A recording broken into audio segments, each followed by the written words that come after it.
Bab 10. Andrea mencoba melepaskan tangannya dari Sean, tapi Sean enggan melepaskan tangannya. Sean bahkan menyeretnya masuk ke dalam mansion. Sean menjatuhkan Andrea ke atas kasur. Sean melepaskan jasnya lalu melipat lengan kemejanya hingga ke siku. Sean mendekat ke arah Andrea, membuat Andrea mundur dengan menggesot ke belakang.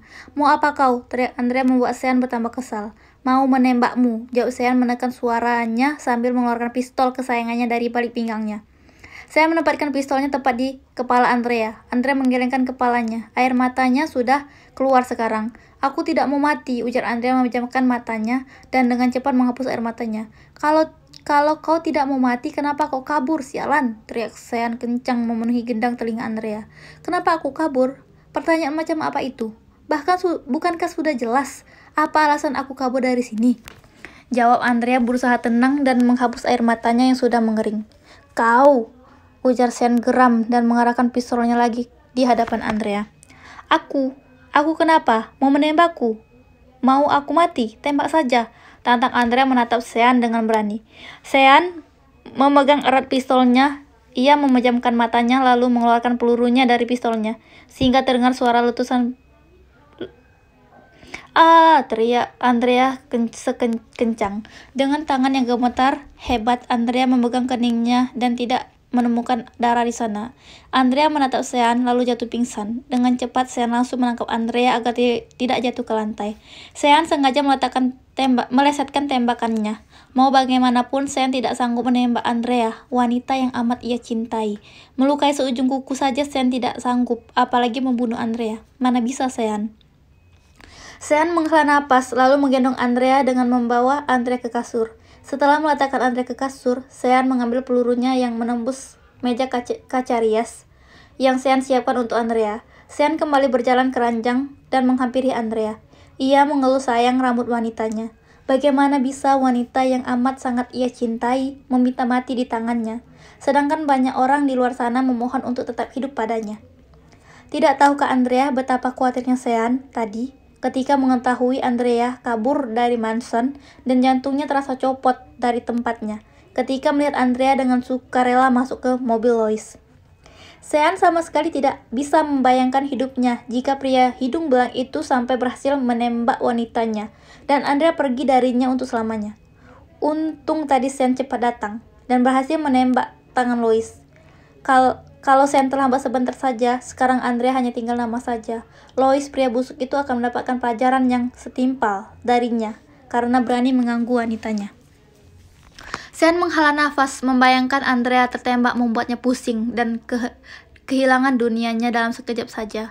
Mengetahui Andrea kabur saja sudah membuatnya susah bernafas, seakan udara sekitarnya direbut paksa oleh seseorang. Sean ikut berbaring di sebelah Andrea, istrinya. Sean memeluk Andrea erat. Sean memeluk Andrea dan menghilangkan pikirannya yang mengganggu kepalanya. Sean terbangun dari tidurnya karena ia merasa panas dan berkeringat, tapi bukan miliknya. Sean memegang kepala Andrea. Dengan cemas, Sean langsung berdiri dari tidurnya lalu pergi ke dapur. Andrea demam dan Sean membutuhkan kompres dan juga obat. Alih-alih mengambil semua peralatan itu, Sean mengambil ponselnya dan menelpon dokter pribadinya. "Ke rumahku sekarang juga," ujar Sean langsung memutuskan panggilan. Sean menggenggam tangan Andrea karena wanitanya itu tidur sambil mengigau. Lin! Sean keluar dari kamarnya dan pergi ke kamar Lin, menggedor-gedor kamar adiknya yang masih tidur pulas. Lin yang tertidur pulas pun mengumpat kesal karena kakaknya Sean membangunkannya dengan brutal dengan cara menggedor-gedor pintu kamarnya. "Ada apa, Kak?" tanya Lin malas ketika mendapati Sean berdiri di depan pintu kamarnya. "Kau buatkan kompres," perintah Sean membuat Lin mengerutkan keningnya. "Oh ayolah Kak, ini baru jam 3 pagi, jangan menyuruhku mengerjakan yang aneh-aneh," gerutu Lin kesal karena masih setengah mengantuk. "Ini darurat, Lin. Kak suruh saja kepala pelayan dan pelayan yang lain. Memangnya hanya aku seorang diri di sini yang hidup bersamamu?" ujar Lin menatap kakaknya malas. "Oh, kau benar juga. Ternyata kau cerdas juga," jawab Sean menghela napas lega dan membuat Lin menganggukkan kepalanya. Sean pergi dari kamar Lin, namun baru beberapa langkah Sean kembali ke kamar Lin. "Kenapa lagi, Kak?" tanya Lin hendak menutup pintu kamarnya.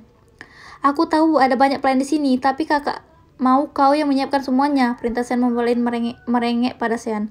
Ayolah kak, aku masih sangat mengantuk, memangnya untuk apa kompresan itu? Dia demam, sudah sana cepat. Jangan banyak tanya dan buat saja apa yang kakak perintahkan. Ais melakukan saja, guru Lin kesal. Walaupun begitu, Lin tetap ke dapur menyiapkan apa yang Sean butuhkan. Sean mengambil begitu saja kompresan yang disiapkan oleh Lin.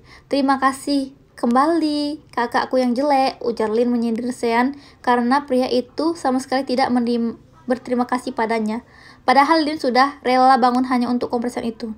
Sean mengangkat jempolnya lalu berjalan menuju kamarnya dan mengompres Andrea sambil menunggu dokter pribadinya. Tak lama kemudian, dokter pribadi Sean datang dan langsung memeriksa keadaan Andrea. Bagaimana keadaannya paman? Tanya Sean harap cemas. Baik-baik saja, hanya demam biasa. Ini obat yang harus diminum pagi dan siang, ujar dokter memberikan obat kepada Sean. Syukurlah, Dev, aku mengantar paman pulang. Dev akan mengantar paman pulang. Paman pulang. Lin geleng-geleng kepala menatap kakaknya. Lin bahkan menyipitkan matanya memperhatikan wajah Sean. Kenapa? Ada yang salah? Tanya Sean menyingkirkan Lin dari hadapannya. Kakak menelpon paman hanya untuk demam biasa seperti ini? Tanya Lin tidak percaya pada kakaknya. Demam biasa katamu? Iya, demam biasa, kakak pintar, jawab Lin lalu pergi begitu saja dari kabar kakaknya. Kakaknya ini benar-benar membuat Lin kesal. Di antara banyak orang yang mengenal Sean, hanya Lin, Dev, serta Andrea lah yang berani terhadapnya. Selebihnya takut pada Sean. Karena apa? Karena Sean dikenal tidak mempunyai hati oleh kebanyakan orang, termasuk nenek, ayah, serta ibu tiri. Sean melepaskan kompres dari dahi Andrea karena demam Andrea sudah menurun. Sean meletakkan mangkuk kompresan di atas meja lalu membenarkan letak selimut Andrea. Jangan lupa subscribe, like, and comment. To be continue.